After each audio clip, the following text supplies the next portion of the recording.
Hello, everyone, and welcome back to the Major Step Podcast, where myself and my co-host, Andrew Lucuski, are going to be exploring all the majors and minors at St. Vincent College. But today, we're going to go off that track a little bit with a special bonus episode. We're going to be talking about the transfer process for students at the collegiate level. So, Andrew?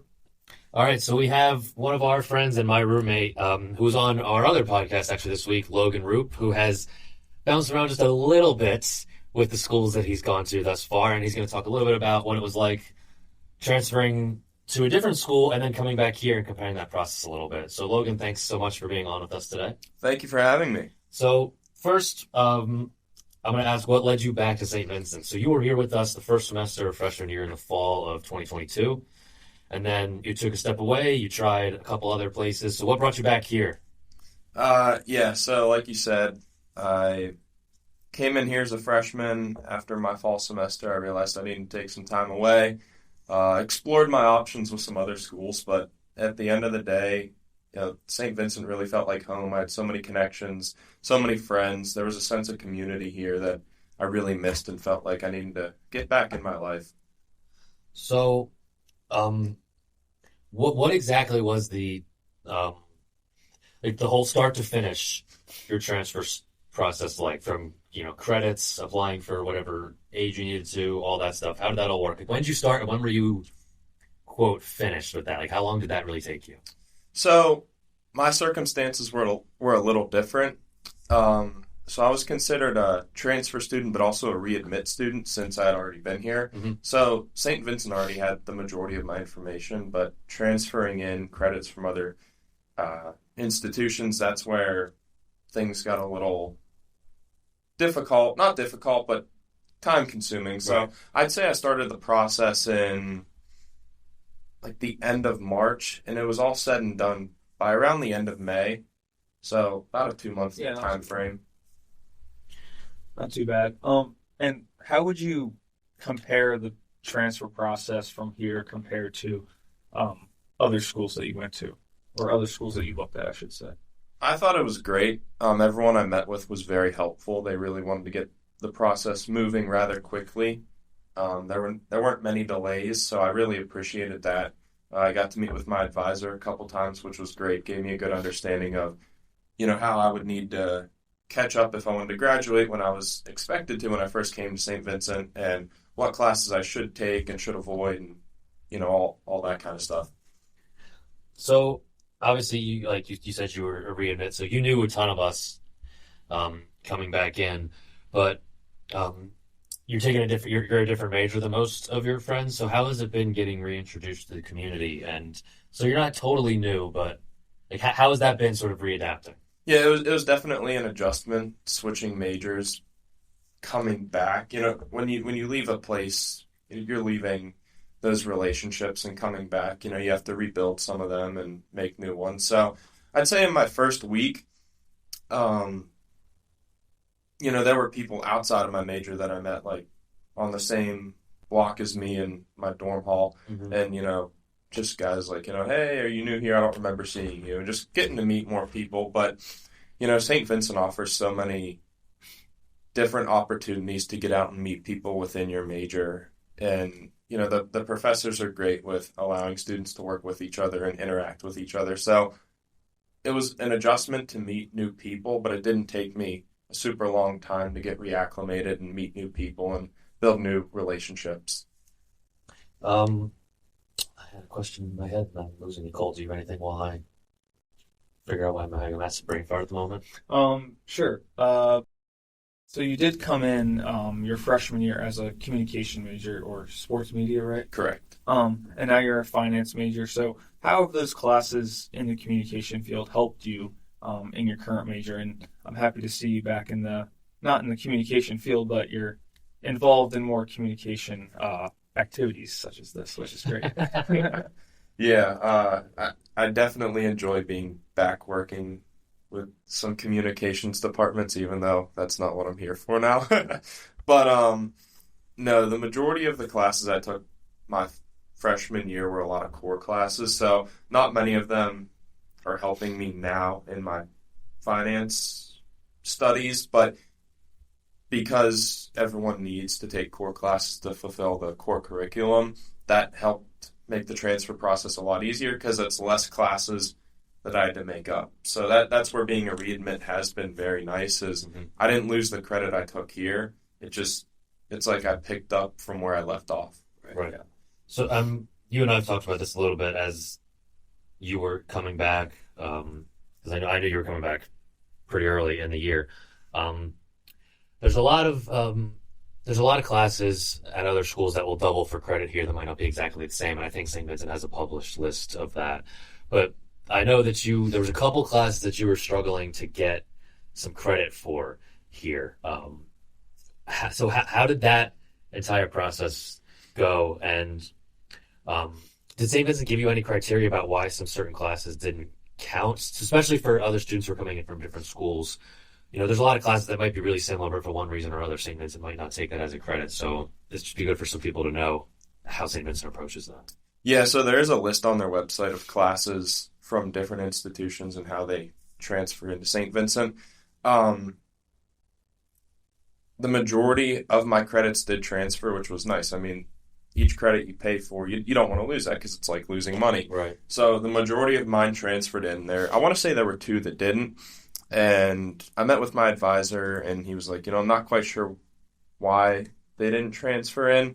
Talk to the registrar's office or talk to Dean Urich. So I went to Dean Urich first, and I was like, hey, just want to know, I have 2 credits here that I paid for, or 2 classes worth of credits that I paid for that I'd really like to get some credit for here. Get some use out of it. Yeah, 6 credits is not a joke. Yeah, it's a lot of money. And he was like, well, let me see what I can do for you. He pulled up my transcripts, and he's like, oh, well, that one should fill in to this class. So he called the registrar's office and said, this needs adjusted. He was able to get that fixed, which was great.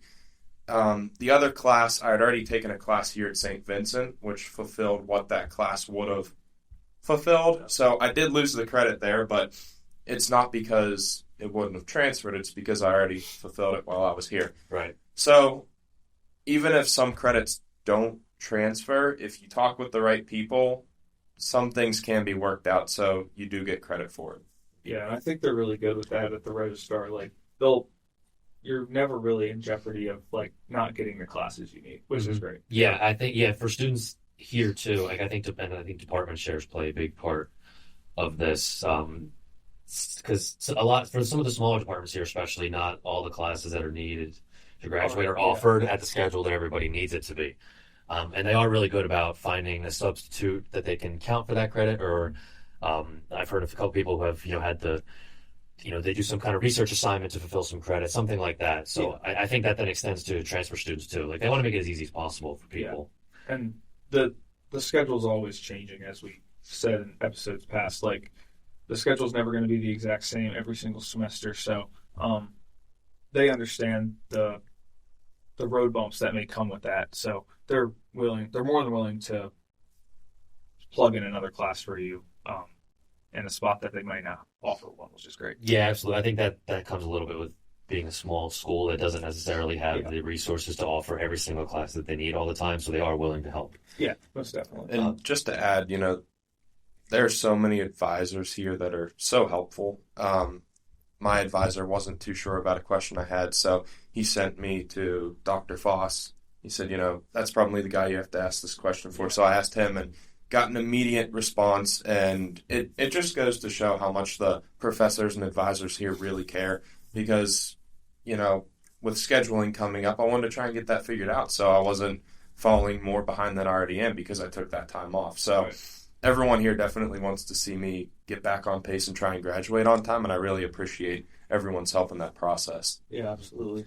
So I'm going to turn just for a minute to a subject that I know might be slightly sore for you, and it caused us both some problems over the summer because we're living together. How did transferring in and applying for housing work for you? How did communicating with the residents like people who work and any bumps in the road that you would like to share to help other people, by all means? Yeah, so funny you bring that up. The process was very simple once I had an answer as to how to go about it, but getting the answer was a different story. Yeah, from the beginning, I was never told that I had to fill out a housing application since, I kind of knew I was going to come back. I was going to room with Andrew. I was like, all right, everything's, I'll just email whoever I need to email, let them know that's the plan, and I'll move in as scheduled. And a couple weeks before the fall semester started, I got an email that I was early August. Yeah. I was placed with a random person, and you yourself were placed with a random person. We were like, well, that's not right. So after a few emails, we were able to get everything worked out, and I was able to put in a housing application, which was very simple. Like, it was just finding out that I needed to do that was the problem. So, with any process, there's going to be bumps in the road, and that's expected. But I'm just glad I was able to get it worked out. Yeah, I do. I think that's important. And we as students all get the emails come scheduling and housing time, very detailed stuff, but it doesn't sound like they necessarily did that for transfer people. Like, I think Ish, who is our housing director, sends a very detailed email with links and helpful, like, there's, picture guides and all that stuff for us students in February, March, or April, whenever we end up scheduling housing. So it's a breeze for us, but I guess they didn't necessarily fill you in on that part. Yeah, and I mean, the lady that I worked with through the whole process, she was phenomenal. She answered every question I had, but, she only has so much information to relay to me. Right. And I don't think housing was kind of told to her to relay to me. So I give her so much credit. Being the middleman is not easy to do. No, I'm sure, yeah. But, yeah, I was able to reach out to her, and she was like, oh, I'm sorry, no one reached out to you about the housing process. I'll send you all the information, and you should be able to get it settled within the next day or two. And I was, so I really appreciate that. Yeah. Are those two people living together now, or do you not know? They didn't tell us. So it was a name. I didn't recognize the student on my, I guess it's the portal. Yeah, I'm not really sure. You just know it wasn't Logan. Yeah, myself. I was like, I don't think that's right. But they did fix it. That's good. Logan, what is one thing that you would recommend to students who are transferring in here about joining the St. Vincent community and just like the overall process itself? Well, I'll first start with don't rush the process. When I left St. Vincent, there were some personal reasons, and when I was ready to get back into school, someone suggested going to Chatham University, and it's a great school. But I was so eager to get back to school that I went on one visit and said, yep, this is the place for me. Yeah. And I will tell everyone, don't do that. Go multiple times, feel it out. Make sure that is you're making the right decision, because after a week, I realized, man, I am in the wrong place. All I could think about was St. Vincent. All I could think about were my friends here and getting back to school here and how I made the wrong decision. So I made the right decision by leaving and eventually found my way back here. So There was some good persuading from your friends, I might add. But yeah, of course. Of course my friends played a role in my decision. But when you make that decision to transfer, just one, assess where you are at the moment and ask yourself, is it a good idea if you leave? Because I think I made a rash decision to just up and leave St. Vincent, and I look back and regret that, and I'll admit that. But coming back is the best thing I could have done. So really evaluate where you are, evaluate where you want to go, and that should help make your decision a lot easier and make you happy at the end of the day. I don't think I answered your question, so if you could repeat it, that'd be great. But I felt I just needed to share that. Yeah, just like, what would you recommend to students who are coming in here just about like the process overall and joining this tight-knit community? Don't be afraid to branch out. Talk to as many people as possible. Meet as many people as possible. Everyone here is fantastic, from students to faculty. Everyone is really supportive and wants to help you, and the more people you know, the better. So just don't be afraid to branch out, and be yourself too, because college is full of different people, and you'll find your group. Yeah, absolutely. I mean, everyone here, the faculty to the highest of the high. I mean, Dr. Mallory's a 7-foot man. He's the nicest guy you'll ever meet. yeah, he's very really nice. is. Say hi to you, very hi nice. to everybody. All the coaches, DP Harris and Jimmy, any coaches that are coaching like freak athletes that like they want to help you. Trust me. Like, some of these coaches, faculty, trainers, anybody you can possibly think of. Yeah, everyone is like so nice, willing to help, even with things that you wouldn't expect them to be helpful with. Mm-hmm. I think that's, and I necessarily didn't realize this until probably the end of my freshman year, maybe sophomore year. Everybody here ended up here for one reason or another. So at a baseline, you all have that in common. You chose to be here for a reason or another. And obviously there's a plethora of different groups of people here within that. But the community itself, you all chose to be here. You came here for maybe athletics. There was a department that you liked here. You liked the idea of a small school. You're from the area, whatever it might be. So even though it does seem like it's, there's a lot of small groups of friendships and tight-knit, as Colt said, it's not hard to break that barrier. And I think Logan's a testament to that. It doesn't, just because you're new doesn't necessarily mean you're an outsider. That's correct. Unless, Colt, do you have anything else? No, I think I'm finished with my comments. All right, so that'll wrap up our special bonus episode of the Major Step Podcast on St. Vincent Radio. Thank you, Logan, very much for joining us and sharing a little bit of your story. Thank you for having me. I appreciate it, and I hope anyone that is considering transferring listens to this and realizes that it's all right to transfer. Just make sure it's really what you want. And if anybody wants to reach out to Logan about his process, his email is logan.roupe@stvincent.edu. Feel free to send me any questions. Yeah, here we go. All right, that is all. Thank you, everybody, for listening. Hey there, listeners. I'm Matt Boyer, station manager of WSVC Radio. If you like what you're listening to, don't forget to hit the like, subscribe, and hit that bell button to be notified with all of our newest updates. Every day, one of our shows is releasing a new episode. Stick around and stay tuned.